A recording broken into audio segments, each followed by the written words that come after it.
Happy holidays, everyone. Welcome to the Horror Show. I'm Cecil Laird. Feliz Navidad. I'm Jaime and Fuego. And we're back with another review, you guys. This one is for a movie that just came out about a week or two ago on VOD. Make sure you go check it out because I really dug it. Today, we are going to dig into Greg Bishop's Siren, which is actually a spin-off of one of the segments from the very first VHS anthology. Yep, and I think the strongest one from maybe all of the VHSs. Yes, agreed, At least many people have said. So. Mm-hmm. Yeah, definitely that's what I think. I've seen all three VHS movies, and that segment was definitely, I don't know what it was called, probably I Like You. I Like You.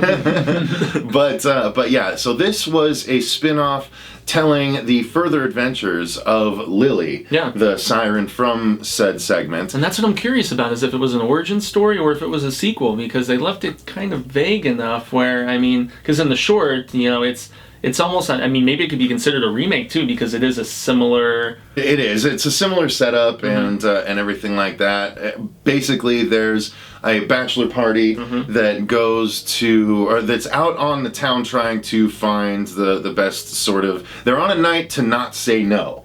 They want to say yes to everything, and so they go to this bar where they're expecting to be a big party, and there's nothing there. But they happen across a weird Wyatt Earp looking guy that ends up taking them to a more underground spot, which ends up essentially being what, Fuego? It's almost like a supernatural whorehouse is the best way that I could describe it, because you slowly realize that most of these women have, I guess, some sort of specialty about them, some sort of power, some sort of fearsomeness, and that's where we encounter our familiar lady from the VHS series. Exactly. The boys all basically set the bachelor up. The purveyor, the owner of the whorehouse, basically comes out and says, okay, well, I'll set him up with a good night, sends him off to be with, you know, a special girl. Maybe his most special one. And one of the interesting things is the payment that he requests. Basically, he requests the fondest memory of the three remaining guys' mother. So, of them, and you know, it was really, I thought it was, there's so much about this movie that was intriguing to me. He was almost like a demonic collector of some sort, is the best way I could describe him, and yet he didn't seem that fearsome or foreboding, but nonetheless, I mean, you didn't really know what was going on with this guy beyond the fact that he has all of this powerful, all these powerful women, you know, in his place. So. He's a mix between a pimp and a ringmaster. Yes, very much so. But anyway, while the bachelor is interacting with the siren, it's really interesting also because it's basically he's looking at her through a window and she starts singing, which brings in, I think the first thing that we want to talk about is going to be the sound design in this movie. Yeah, definitely. It was part of the storytelling. Yeah, you know? and it was really interesting. I don't remember there being a song in the short in VHS. No. But it made all the more sense to have her use it in this because, you know, obviously she's a siren, and it again added an interesting new wrinkle to the whole reality that had been set up in the short. So what happens is he has the time of his life in a really non-touchy but interesting way, and as a result, when he's leaving, he sees that her door is locked up, and so he kind of comes to the conclusion that she's kept against her will, which is true. Exactly, yeah, and he sympathizes with her situation, and I mean, he oversteps his boundaries. He decides he wants to let her out and, you know, like rescue her, basically. And you can tell there's a connection, despite the fact that the guy who's doing it is the groom-to-be, and it's, you know, the rest of his friends are a little more wild. His brother is the crazy guy who actually got them to this place to begin with, and then there's another goofier friend who's drinking hard and being silly, and then, of course, there's, you know, the best friend of the groom, the would-be best man, because that created some conflict at one point, too. You know, he gave the role to his brother as opposed to his best buddy from way back. So, but yeah, they decided to break this chick out, and craziness ensues from there. It's interesting because the movie took a little bit of a turn because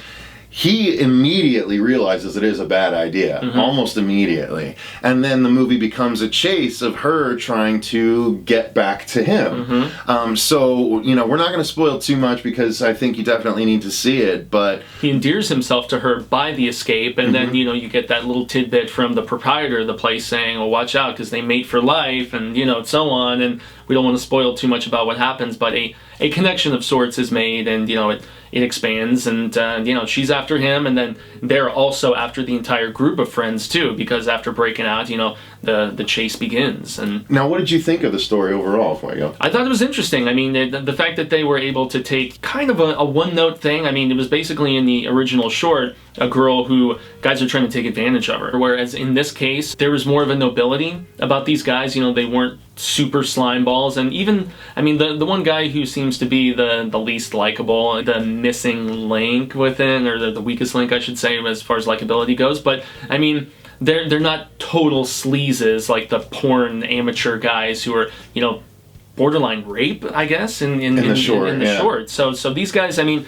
the fate is totally different because of that. And whereas similar setup, you think maybe you know where things are going to go. That's where the scripting was intriguing because it took it into a different direction, and it took those familiar themes and expanded upon them and kind of turned them on their heads a little bit by doing things you didn't anticipate. And it gave you a satisfying ending, in my opinion. Very much so. Very much so. Definitely one of those likable ones where, you know, it's not necessarily the happiest of ending. Yeah, we liked it, exactly. And speaking of we liked it, there was that moment, and that moment where we get her saying, I like you in this, was especially terrifying because of the effects. Yes. One of the effects of the movie, and that was Lily's face. When she's transformed, it is a trip. Yeah, her head like splits, and her eyes widen because her face is kind of split in half down the top, like it's almost been unzipped. She's got, you know, rows of sharp, spiny little teeth. And it looked a lot better than in the short, too, as you would hope it would for a feature, feature-length, focus on the character. And they definitely, you know, to use the same word, they featured it quite a bit, and it was good. And in fact, when we did a trailer reaction for it, I freeze-framed on a moment that still was freaky. At one point when she's attempting to have her way with someone, she goes full monster, and her mouth, or the corners of her mouth, split as well, and she looks again like one of the Titans from Attack on Titan a little bit, because she's got this membrane. Her mouth opens particularly big, and this membrane is like here between her lips on both sides of the corners.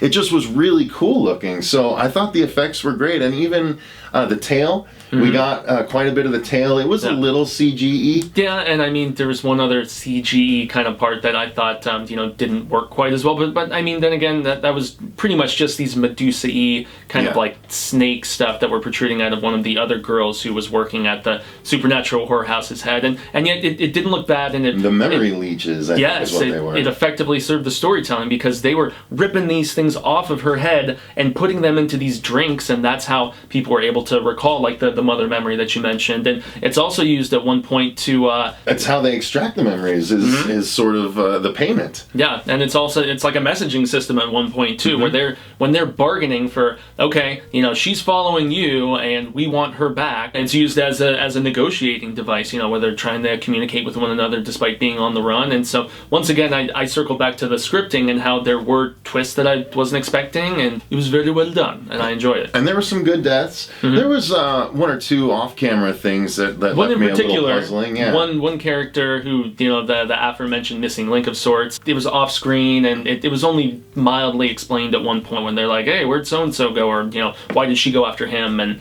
aside from that, there was also redemption for certain characters too, like one who is not very likable. He ends up showing some heroics that I wasn't expecting, and it gave just more dimension to his character as well. And the final conflict I was actually very intrigued by, where things come full circle, and they also expanded a little bit more on not just her powers but her vulnerabilities as well. And that's back to the sound design, the fact that to not be entranced by the Siren song, there were characters plugging their ears, or, you know, the proprietor of the whorehouse actually had these little ear plugs that he was putting in so that he could more easily manipulate her. And he also had that little device which was on her ankle, which was keeping her powers under wraps, that I thought was cool. Some sort of mystical lock. Yeah, charm of some sort. I mean, basically think of like a chastity belt of sorts that's not around there. It's like down around her ankle and keeping her from going full-blown, devour mode or bone mode or whatever, because she was subdued, and then once that was taken off, she was ready to kill and, you know, screw and all that stuff, or mate, I should say, because they mate for life, right? She was in heat. She was. Damn Rizzle she was, and you know what? that chick's a babe, and I felt like she was able to emote so much in her performance, often with saying very little, you know, very expressive eyes, and having to do it while essentially not having a stitch of clothing on almost the entire movie. Like, that's got to be a tough thing for an actress to do. Absolutely. She did amazing things with the limitations that were put around her, and yeah, she actually stole the show for me in this. She was the most intriguing and the frightening.